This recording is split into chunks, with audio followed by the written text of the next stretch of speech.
bakal belajar tentang klinis di sistem respiratori. Seperti biasa kalau misalkan kita belajar tentang klinis, berarti kita bakal belajar tentang penyakit dan tata laksana. Kalau obat enggak ya. Jadi tindakan yang dapat dilakukan untuk ya di sistem respiratori inilah. Oke, yang pertama ada yang tahu ini? Yang pertama kita kan nasus.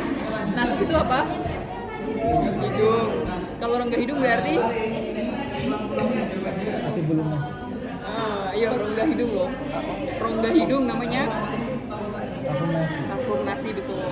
Nah, kafum-nasi atau rongga hidung kita ini kan dia nggak jadi satu lubang kan? Ya kan? Dia ada penyekatnya. Penyekatnya namanya adalah septum nasi. Apa aja pembentuk dari septum nasi? Apa? Ayo apa yuk? Sebutin satu aja deh. Yang paling kelihatan ini di sini apa ini? Ada kartilago. Oke, nanti dipelajarin lagi ya itu septum nasi. Biasanya keluar bukan penyusun septum nasi.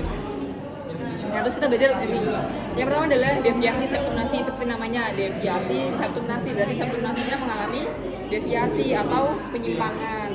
Jadi septum nasi yang awalnya dia lurus nih kayak gini lurus, ini alhamdulillah masih lurus, dia bisa mengalami miring. Nah, miringnya itu bisa disebabkan oleh apa? Ada cedera lahir, dia juga bisa trauma. Ini sebenarnya sama-sama trauma kan, dia kayak nggak bisa yang kayak otomatis miring gitu loh, bukan bawaan genetik. Jadi kayak ada suatu stresor mekanik yang dia menyebabkan miringnya itu. Nah, terus kalau misalkan deviasinya itu dia udah sangat parah, nanti dia bisa sampai nempel di hidup yang ya salah satunya gitulah.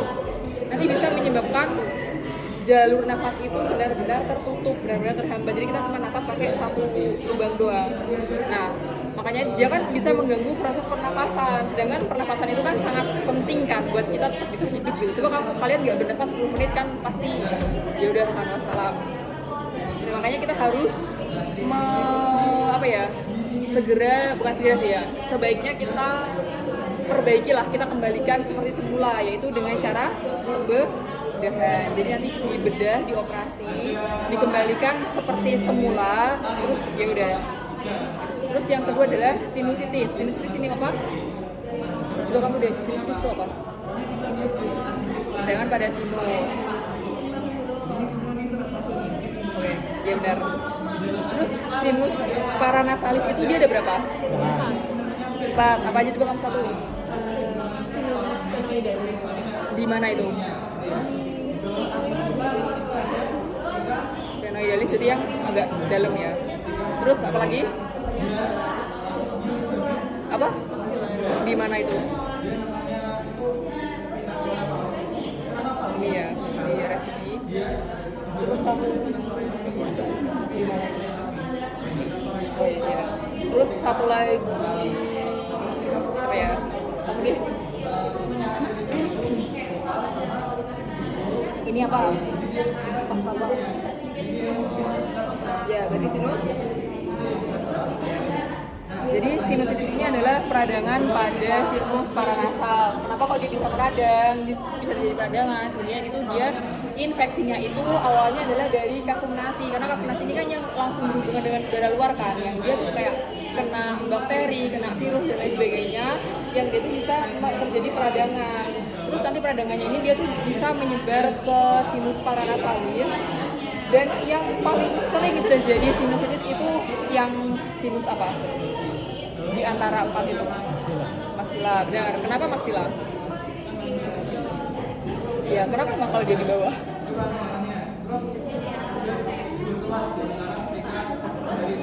Iya benar, jadi dia kan di bawah. Jadi kalau misalkan nih ada bakteri, kuman atau virus dan sebagainya yang masuk, dia kan pasti bakal lebih mudah untuk ke bawah kan daripada dia ke atas. Makanya yang lebih sering terkena adalah yang sinus maxillaris. Terus lanjut ke epitaksis. Epitaksis ini apa? Bahasa umumnya mimisan. Kenapa kok dia bisa mimisan? Pembuluh darah apa yang pecah di situ? Ya, plexus Salga. Dia cabang dari arteri apa?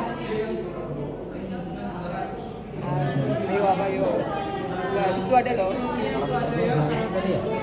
Ya bener sih katalis eksternal, lebih tepatnya lagi katalis eksternal kan dia bakal bercabang jadi banyak tuh. Facialis.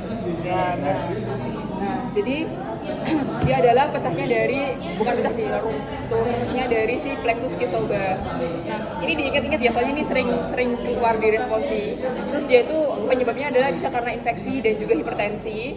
Nah, tapi ini yang epitaksis yang benar-benar parah gitu, yang kayak darahnya sampai kayak ngucur banyak banget. Tapi kalau misalkan epitaksis ringan itu dia bisa disebabkan karena ngupil. Jadi kalau misalkan kalian ngupil terus kalian terlalu semangat terus kayak korek gitu kupingnya, itu bisa mimisan juga. Jadi kalau ngupil hati-hati ya. Gara-gara kepanasan kan? Itu aku kurang tahu nih. Pernah tahu kepanasan? Temenku kan udah Oh, kepanasan mimisan. aku belum pernah denger. Ya, temenku. Coba nanti aku cari tahu lagi. Terus yang selanjutnya kita masuk ke faring. Nah, di faring ini ada dua, adenoides sama tonsillitis. Kalau misalkan kalian ingat di blog sebelumnya ya, ada yang namanya anulus, wall, Deyer. Ada 4 tonsil yang menyusun. Tonsil apa aja? Apa? Terus palatinum, terus palatina ya, terus apa? Iya, lingualis terus iya, tonsil tuba, betul. Ada 4. Nah, di sini yang dibahas ada cuma 2, ada adenoides sama tonsillitis. Adenoides berarti dia terjadi peradangan pada adenoidea atau pada tonsilla pharyngealis. Terus kalau yang tonsillitis berarti dia peradangan pada tonsil, dan lebih seringnya adalah si tonsilla palatina. Dia bisa disebabkan oleh apa? Infeksi virus atau bakteri. Terus untuk tata laksananya dia di tonsilektomi, jadi tonsilnya diangkat, begitu. Sudah, kita masuk ke laring. Nah, laring di sini ada krikotirotomi sama manuver Heydrich. Jadi kalau yang krikotirotomi, ada yang tahu nggak? Dia buat apa? Ya, di mana? Membrana krikotiroidea. Ini diingat-ingat, ini sering banget keluar di responsi membrana krikotiroidea. Kenapa kok dia harus dibuka jalan nafasnya di sini? Kan dia bisa nafas lewat hidung. Ada yang menghalangi, benar. Kriteria menghalangi seperti apa yang sampai dia harus dibedah di sini? Kalau misalkan ada ingus di sini kan juga menghalangi jalan nafas kan, tapi nggak dibedah di sini nih. Ya, tadi lagi yang berpendapat. Oke, jadi yang menghalangi itu adalah yang sesuatu yang nggak bisa langsung dihilangkan saat itu juga. Jadi kalau misalkan kayak ingus atau misalkan anak kecil kadang kan suka kemasukan makanan kan di sini, kayak mereka iseng gitu atau nggak masukin kelereng gitu kan, masih bisa dikeluarkan dengan waktu yang cepat kan.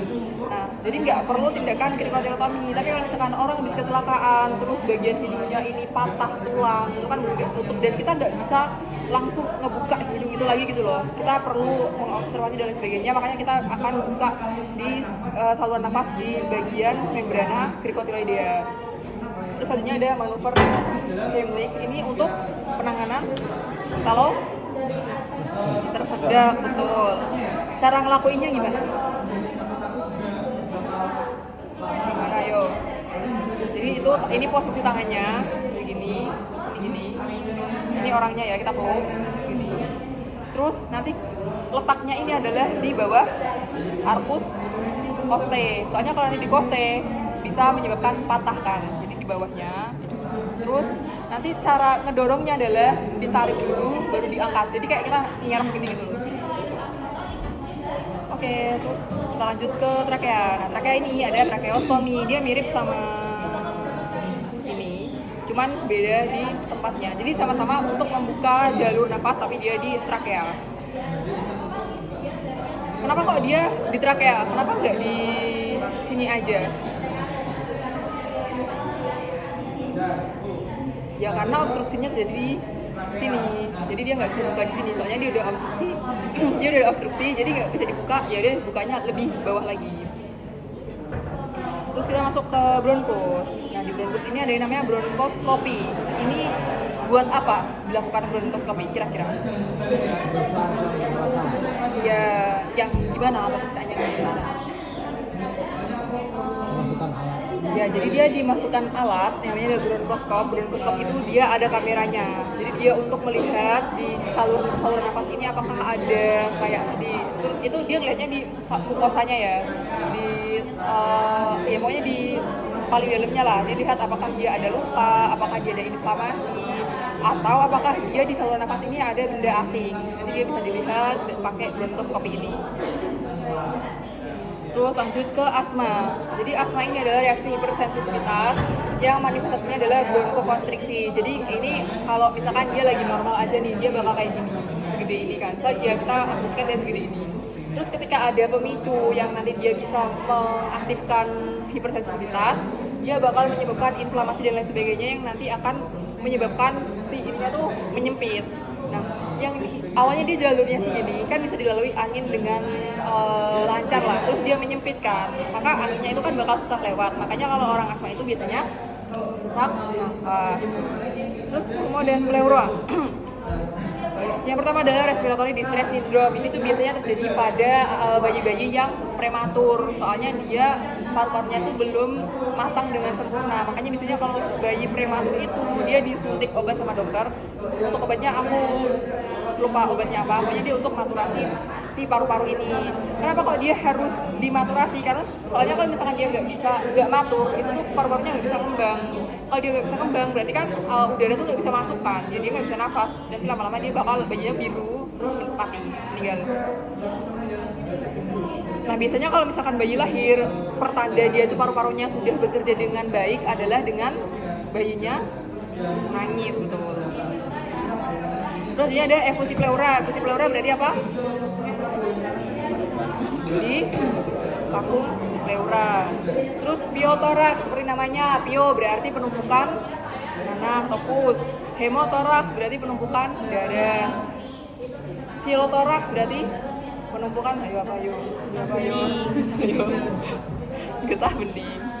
Terus ini ada torakosentesis, adalah tindakan pengeluaran cairan atau pus atau darah dengan memasukkan jarum di tepi atas prostat. Kenapa di tepi atas? Ya betul. Ini kemarin keluar soal pretest kan. Berarti dia dilakuinya sambil duduk atau sambil sambil tiduran. Ayo kapan jawabannya benar enggak? Oke, terus selanjutnya adalah torakostomi sama torakotomi. Bedanya apa? Ayo coba kamu Citra.